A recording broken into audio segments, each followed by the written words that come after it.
pukul 13 waktu Indonesia Barat. Radio Republik Indonesia Palembang dengan Warta Berita. Memperingati Hari Keluarga Internasional, BKKBN Sumsel mengajak masyarakat untuk berkomitmen membangun keluarga yang sehat. Bupati Banyuasin tekankan budaya disiplin pada ribuan ASN yang dilantik. Pendengar, itulah di antaranya beberapa informasi yang kami hadirkan siang hari ini, Kamis 15 Mei 2025, yang berhasil dihimpun tim redaksi Radio Republik Indonesia Palembang. Saya Tata Edin, sinilah Warta Berita selengkapnya.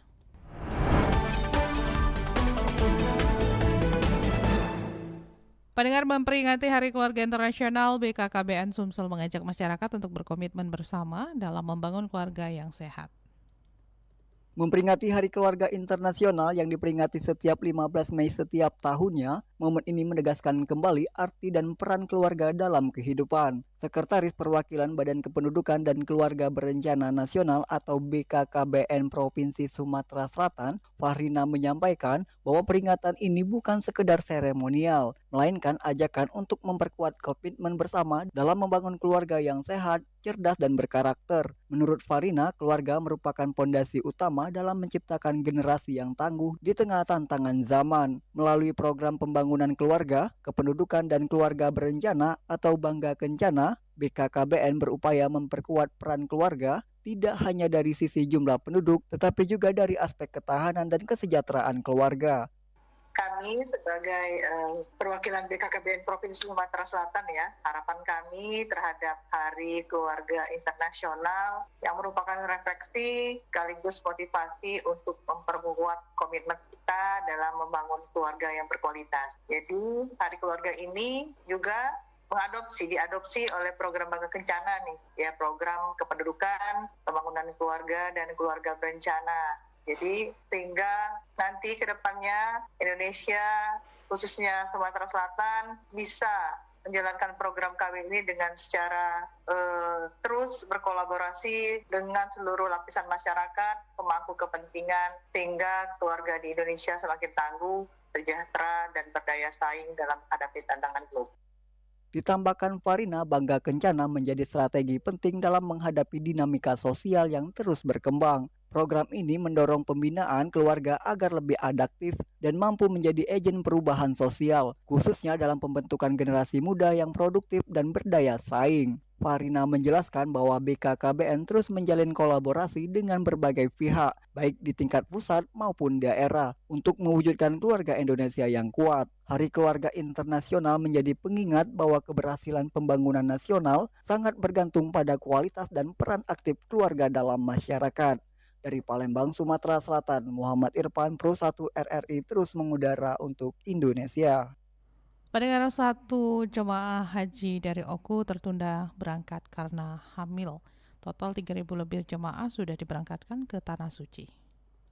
Keberangkatan satu jemaah haji asal Kabupaten Ogan Komering Ulu, Oku dari kloter 9 terpaksa ditunda. Penyebabnya, jemaah atas nama Sarah Halalia diketahui sedang hamil 5 minggu dan hal ini tidak memenuhi syarat medis untuk diberangkatkan ke Tanah Suci. Ketua Tim Kerja Humas Kemenak Sumsel Abdul Kudus menjelaskan bahwa aturan menyatakan jemaah haji yang sedang hamil di bawah usia kandungan 14 minggu atau di atas 26 minggu tidak diizinkan berangkat. Mengalami hamil karena hamil itu informasinya hamilnya 5 minggu dan memang berdasarkan aturan yang ada untuk jemaah haji yang hamilnya di bawah 14 minggu atau di atas 26 minggu maka tidak bisa diberangkatkan ke Tanah Suci. Sementara itu pasangan suami istri asal Palembang dari kloter 4 yang sebelumnya sempat tertunda keberangkatannya karena masalah kesehatan telah dinyatakan pulih dan telah diberangkatkan bersama kloter 9. Berbeda halnya dengan satu jemaah asal Musi Banyuasin dari kloter 2 yang masih belum bisa diberangkatkan karena mengalami sakit sebelum masuk asrama haji Palembang. Hingga saat ini embarkasi Palembang telah memberangkatkan total 10 kloter dengan jumlah 3.692 jemaah haji beserta para petugas haji. Rocky Pratama melaporkan. Pendengar, Dinas Ketahanan Pangan dan Peternakan Provinsi Sumatera Selatan menjamin stok hewan kurban aman dan cukup untuk perayaan Idul Adha 1446 Hijriah.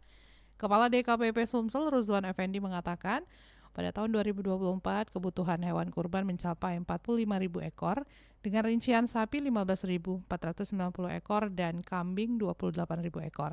Sementara di tahun 2025, ketersediaan hewan kurban yaitu sapi mencapai 32.000 ekor dan kambing sebanyak 41.000 ekor.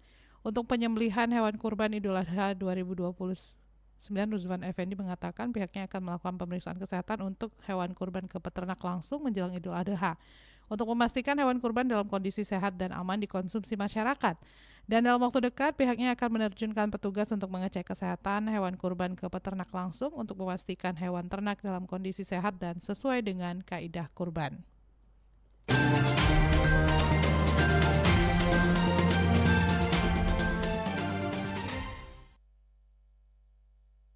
Kita beralih ke Banyuasin, pendengar. Bupati Banyuasin menekankan budaya disiplin pada ribuan ASN yang dilantik. Bupati menegaskan bahwa disiplin adalah fondasi utama dalam menjalankan tugas pemerintahan dan pelayanan kepada masyarakat. Kami mohon kerjasamanya. Siap!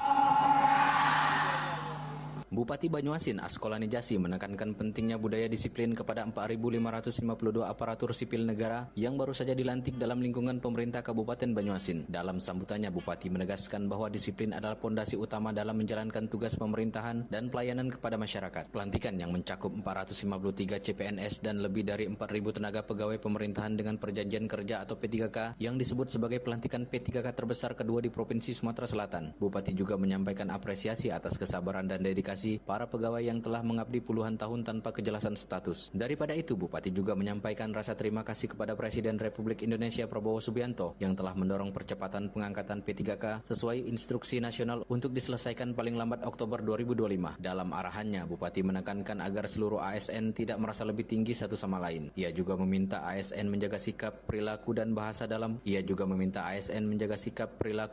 dalam keseharian serta tidak memamerkan status ASN secara berlebihan di media sosial. Kami mohon bekerja dengan disiplin. Siap! Disiplin itu banyak. Disiplin waktu, disiplin berpakaian, disiplin bekerja, disiplin kepatuhan. Paham tak? Yang kedua, kami mohon dengan Bu Neta untuk bekerja semangat. Siap tak? Semangat! Bertanggung jawablah terhadap pekerjaan yang telah diberikan kepada kita semua. Minta tolong. Yang pertama, jangan sombong. Ya. Agak rame TikTok. Sudah dilantik P3K, kau belum dilantik. Itu menyakitkan dengan yang lain yang belum dilantik. Ya, minta tolong ya. Jaga kata-kata, jaga bahasa, jaga perilaku kita sehari-hari. Harus menjadi contoh yang baik dan teladan bagi masyarakat kita. Selain itu, Bupati juga mengingatkan pentingnya solidaritas antar ASN dan kepatuhan terhadap Undang-Undang Nomor 5 Tahun 2014 tentang aparatur sipil negara. Di akhir sambutan, ia menyampaikan harapan agar seluruh pegawai bekerja dengan semangat dan tanggung jawab demi kemajuan Kabupaten Banyuasin. Dari Kabupaten Banyuasin, Muhammad Maulana, Pro 1 RRI terus mengudara untuk Indonesia. Pendengar, sebuah rumah milik seorang ibu dan anak di Palembang terbakar saat ditinggal berjalan. Sebanyak 7 unit mobil pemadam kebakaran diturunkan ke lokasi untuk memadamkan api. Sebuah rumah yang beralamat di Jalan Pangeran Sidoing Lautan, Lorong Cek Latah, Kecamatan Gandus, Palembang, terbakar pada Selasa lalu. Bangunan rumah yang sebagian besar terbuat dari kayu membuat api cepat merambat dan menghanguskan bagian atap. Warga sekitar sempat berusaha memadamkan api dengan menyiram air dari ember sembari menunggu petugas pemadam tiba. Rumah tersebut diketahui dihuni seorang ibu dan anak. Saat kejadian, keduanya sedang tidak berada di rumah karena sedang berjualan. Kasih Ops Pemadam, Dinas Pemadam dan Penanggulangan Bencana Palembang, Muhammad Ardiansyah mengungkapkan sebanyak 7 unit mobil pemadam kebakaran dikerahkan ke lokasi. Meski sempat terkendala jalan yang sempit, petugas berhasil memadamkan api dan membantu mengevakuasi barang-barang di dalam rumah. Kita sampai, aliran listrik memang masih menyala. Kemudian dari unit kita sampai ke lokasi yang terbakar itu relatif jauh ya, masuk ke lorong, nyebrang ke sungai. sehingga penggelaran selang itu memakan waktu. Namun tetap sikap anggota kita di lokasi untuk memadamkan api, sehingga api itu dengan cepat kita padamkan. Kerugian yang dialami korban atas peristiwa ini diperkirakan mencapai ratusan juta rupiah. Sementara hingga kini penyebab kebakaran masih dalam penyelidikan pihak kepolisian. Riana Pridani melaporkan. Pendengar, 3 kios dan 3 kendaraan yang parkir di bahu jalan Alam Syah Ratu Prawira Negara ditabrak truk tronton yang hilang kendali. Sebuah truk tronton mendadak hilang kendali dan menabrak 3 kios serta sejumlah kendaraan di jalan Alam Syah Ratu Prawira Negara Palembang kemarin siang. Truk diketahui melaju dari arah jembatan Musi 2 menuju kawasan Poligon sebelum akhirnya banting setir ke kiri dan menghantam bangunan di pinggir jalan. Kanit Gakum, Satlantas Polrestabes Palembang, AKBP Arham Sikakum mengatakan truk datang dari arah Musi 2 diduga sopir tidak bisa mengendalikan kendaraan karena melaju dengan kecepatan tinggi. Tak hanya kios, 3 kendaraan yang tengah terparkir di bahu jalan juga ikut tertabrak. Meski kecelakaan tampak cukup parah, tidak ada korban jiwa dalam insiden tersebut. Saat mendekati suruh karena mobil tersebut hilang keseimbangan, tidak masuk ke lain, langsung menabrak sebelah kiri kendaraan, kemudian terdorong ke depan mobil yang polisial, tertabrak sepeda motor yang nanti di kiri jalan. Selanjutnya mobil tronton itu masih berjalan menabraklah Fortuner yang nanti juga di kiri jalan. Untuk korban ada tidak? Sementara untuk korban nihil, cuma kerusakan benda. Untuk penyebab tabrakan apa nih? Karena mungkin kecepatan yang terlalu dekat menjaga jarak, jadi tidak bisa bersimpangan. Salah satu pemilik kios makanan, Eva, mengaku kaget dan syok saat mengetahui kiosnya rusak parah akibat tertabrak truk. Dirinya saat kejadian sedang ada di dalam dan tiba-tiba terdengar suara keras lalu keluar. Semuanya sudah menjadi berantakan. Pengakuan Eva, banyak barang jualannya yang rusak. Lagi 2 makan, beresiko, mobil Pajero resiko.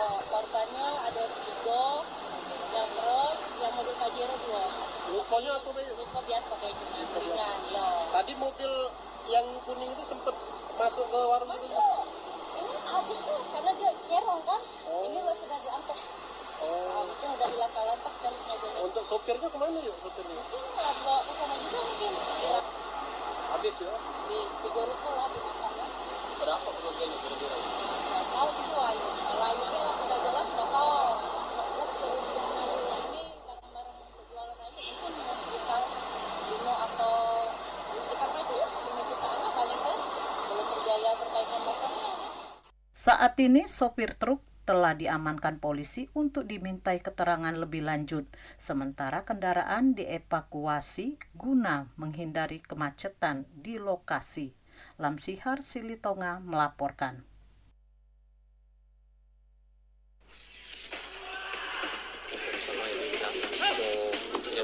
Olahraga atletik Sumatera Selatan berharap pemusatan latihan usah mulu-mulu kan, karena dilihat dari persiapan sekarang dan tim JFC tidak akan terpengaruh terkait dengan pemain sudah memahami kesabaran masing-masing. berita olahraga.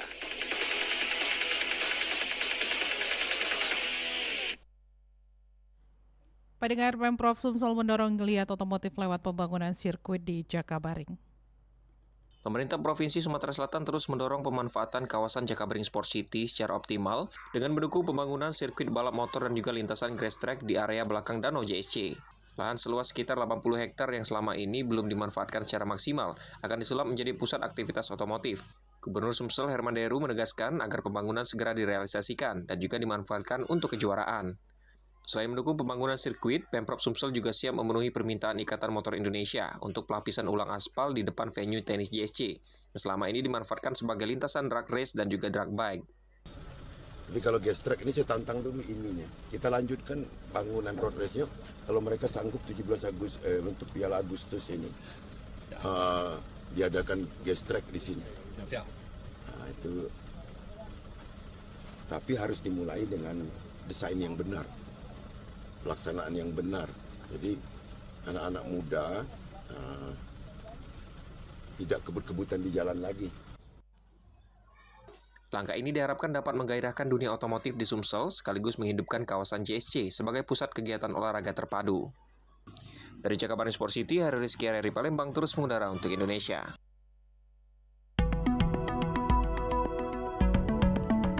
Pendengar informasi tadi, sekaligus mengakhiri Warta Berita Siang ini, produksi Radio Republik Indonesia Palembang. Informasi lainnya dapat Anda akses melalui website kami di rri.co.id dan WhatsApp channel RRI Palembang.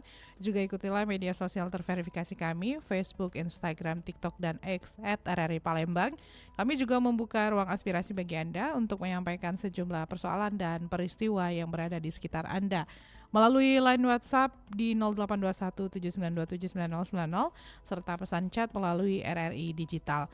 Mewakili kerabat kerja yang bertugas, saya Tata Edins mengucapkan terima kasih atas perhatian Anda. Selamat siang, RRI terus mengudara untuk Indonesia.